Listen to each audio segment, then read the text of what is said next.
starting it. Are we live? Can't tell. Hi! Okay, we are live, I think. Hey guys, I'm Hannah, the creative manager for All Hands and Hearts. And I'm Lindsay, the operations manager in program Namatanda. And we are in Mozambique. All right, here's some of our volunteers.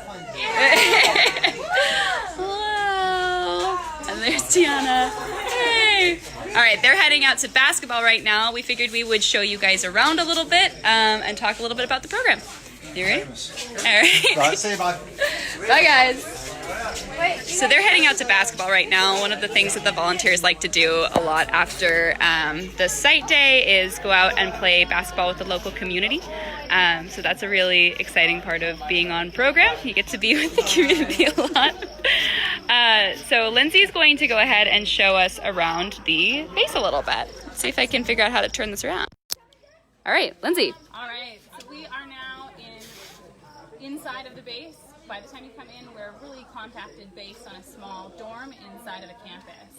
So our first stop as we head towards everyone eating, everyone loves to be on camera when they're eating, is our office. This is where all of the staff spend most of their days, and a bunch of the things like our schedules for all of our drivers, and our sign in and sign out area.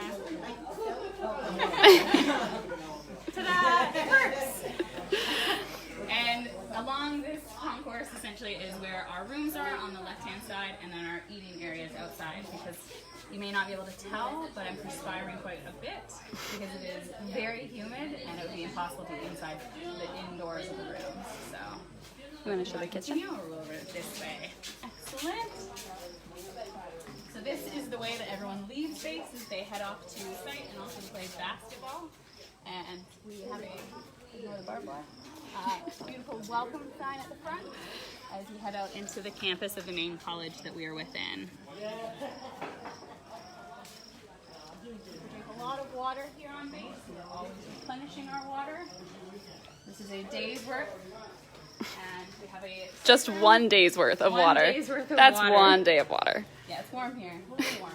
Our storage room, we have our food on one side and our tools on the other. This is also where our water is stored when we have an ample supply, which is beside our most important room, I think, the kitchen.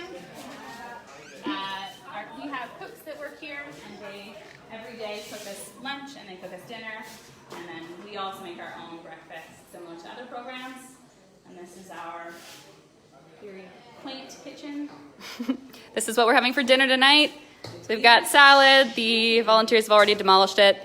We've got chicken. And what is this here? Okra. Yeah. Okra. It is amazing food. What do we usually eat on program? We should talk about that. Mozambican food is a combination of Portuguese and there's some Indian influence as well. So we eat a lot of rice, we eat a lot of potatoes. Shima, which is a cornmeal and water, similar to like a polenta or a grits. Here it's a lot more starchy and a lot more sturdy. And then things like chicken, we eat a lot of beef and fish when we can. And vegetarians, it's soy, it's chickpeas, lentils, essentially your staples of food. There are about 5 vegetables that grow year round here: cucumbers, tomatoes, onions, and cabbage, and something that I'm forgetting. And so we eat them as often as we can. Obviously the country has fluctuations in their weather, so we eat what is available in season. So Coconut and garlic. And then a couple of the things that we eat the most here, coconut and garlic, right? Yes, garlic is in almost every single food that we have. So the chicken is coated in garlic, the fish coated in garlic, all the vegetarian things. We go through probably 5 kilos of garlic a week, and coconuts grow around the area, so we have coconut in things like our rice. We have coconuts in our chicken with peri-peri sauce, so we eat a lot of coconut and a lot of garlic. Hey, hello. We're doing a Facebook Live. Hi. Okay, all right. Heading this way then. All right. Can you find Julie? So this is a little bit more of the common area here. You guys are really going to love this greenery. This is an incredibly beautiful space. Look at that tree. And this is the middle of the base. You want to show them one of the rooms for sleeping? we had some questions about, where do volunteers sleep? What does it look like? So we're going to take you into one of the rooms where you can see what our bunk beds look like.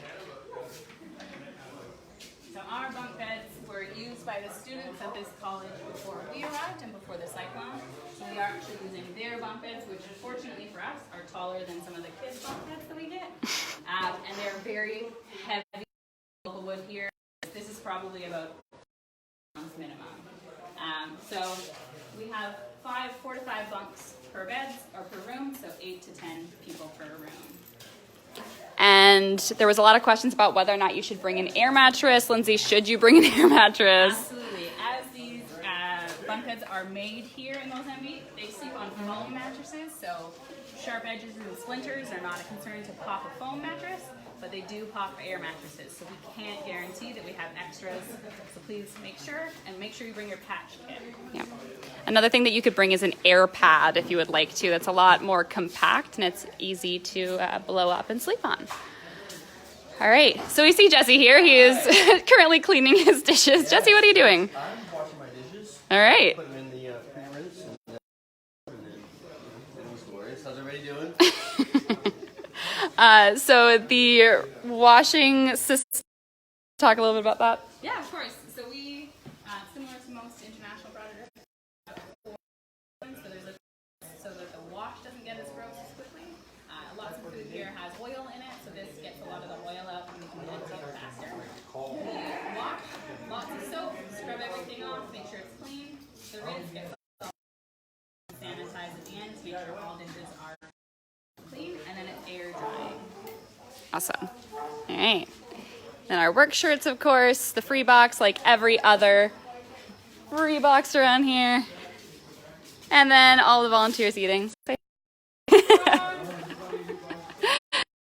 So we have questions that we wanted to answer for you guys. Do you have the questions? Yeah, absolutely. All right. So a lot of people asked, what vaccines or pills do you need before traveling to program? Typhoid, Hep A and B, yellow fever, polio, cholera, and malaria pills. Almost everyone is on malaria pills here. Please get your vaccines before you go. And then also please make sure you check with your medical provider as well. Yes. Alfred says, join you guys in Texas in April. Yes, Alfred, yes. Come to program. We're excited. All right. What is the weather like? So, and what should you dress? How should you dress for it? So, as I said earlier, it's humid here. It's warm, and by warm I mean hot.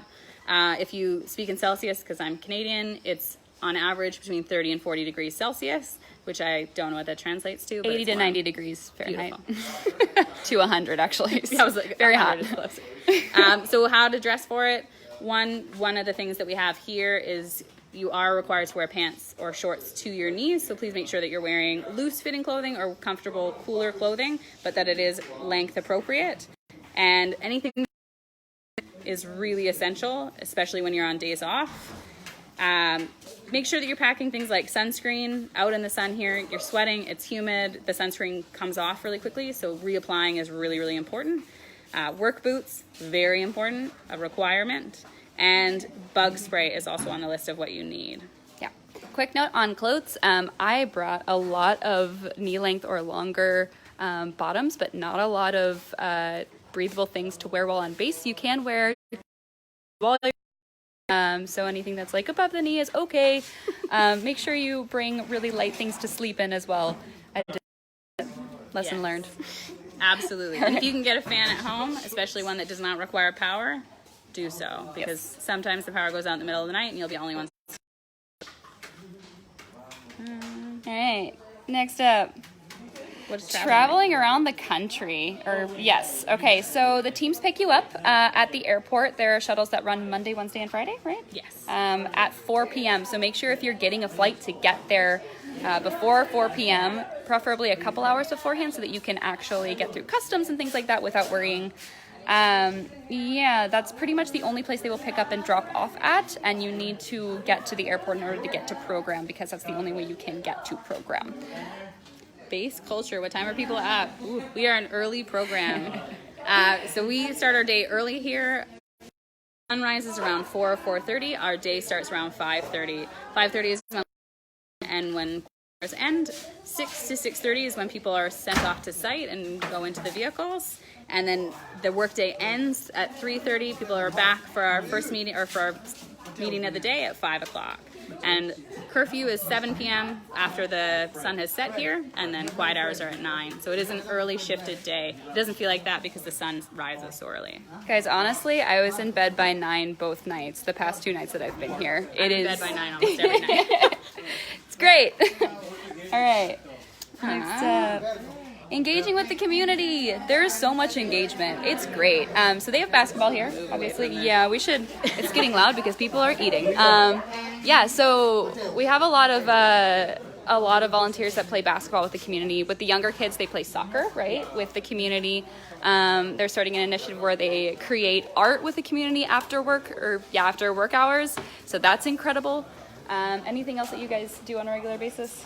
We teach English lessons twice a week in the community, and this one's really special, I think, because the community, it's not specifically to the students of the school that we're building, it's actually to anyone who wants to come. So our class, on average, is between 10 years of age to 45 years of age. All right. Oh, why did it close? The other thing that's local in the community that a lot of people do is there is a fabric here, and almost every African country has a different name for it, but essentially this is a capulana, and they're beautiful pieces of fabric that are usually 2 meters by 1 meter, and a lot of volunteers have either taken them home for people who fundraised for them, or just family and friends, or they've taken them to a local tailor and gotten them made into clothing. So this will be made into like a kimono style jacket, and then some dresses people have been made, or shorts and shirts. It's just a really cool thing that we get to do with the community and take something home with us. Alfred asked, do they have those items you just listed on sale in the US? If you're talking about things like air pads, or what was the other thing that we had listed? I'm not sure which items they're talking about. Probably, well, we talked about things like sunscreen, bug spray, those. Yep, definitely in the US. Air pads definitely in the US. Most things that we talked about are available in the US. This, however, is not. It's available in Mozambique. Come here. All right. Next up, food we already talked about, but if you have any questions about food, put some in the comments. Animals. Conveniently located. Animals and snakes on base. Let's talk about animals and snakes on base. Or not on base, but, you know, in the country. So we are in the continent of Africa, and as such there is Institute and Snakebite Institute that does research on the different snakes and spiders and everything in the area, and they have just let us know the things that we have within the country. So we do have snakes that are here and that are venomous and that we are very aware of. This is the snakes, not the spiders. But there's overall about 178 species in the country, and a small percentage of them are venomous. They're just ones that we have to be aware of. For us, we have a lot of safety procedures in place, and we are very cautious around snakes. And our masons and our local staff is very educated on them. So if you have any questions, if you are coming to project, you can reach out to myself, or you can also reach out to one of our locals. They know a lot more than we get from a poster. So what about things besides spiders and snakes? Any other animals? We have seen quite a few of these. They kind of look like tiny dinosaurs, and they're called monitor lizards here. They grow to be quite big, and actually it's a local food that they eat. It's quite a big lizard that it eventually grows to. They are completely harmless. They just look like a dinosaur. The other thing, we have lots of geckos that live on our walls, and they are very important to our base. They eat the mosquitoes, so they're really important to us that we always maintain them. They have a home here. What else do we... There's birds. There are birds. I've seen a lot of birds. One flew at my head. All right. Other questions? Any activities after night or after work? Oh, activities after work. Okay, so this is the last question that we have from comments. So essentially, activities after work are confined to about like the couple of hours after work before curfew. Things like basketball, things like going to the community. You can buy amazing fabrics. You can actually take them to the tailor, which is here in the community, and have clothes made for you, which is incredible. There's soccer and arts and crafts and things like that. But then after curfew. We have, so tonight is actually trivia night here on base. We have trivia once a week hosted by Scott, one of our volunteers. It is a very entertaining night for us. It's almost everyone gets involved. We also have a ton of card games, puzzles, things for people to do after the curfew. We have a movie room where we also show people who have movies stored on their computers. We're able to, sit down and relax. Some people have done yoga together. Anything that people can do on base is encouraged, absolutely. Yeah. So that's about it for us. Are there any other questions? Feel free to put them in the comments below. We will get back to you. Will we do a video about the Philippines? Anwar, that's an interesting and amazing idea. We might. We'll see. That is it for us today, but thank you for joining in. Thanks for watching. Come to the Mozambique program. It is incredible. The people here are incredible. Lindsay is incredible. The staff and volunteers have been so amazing and so welcoming. Get to program.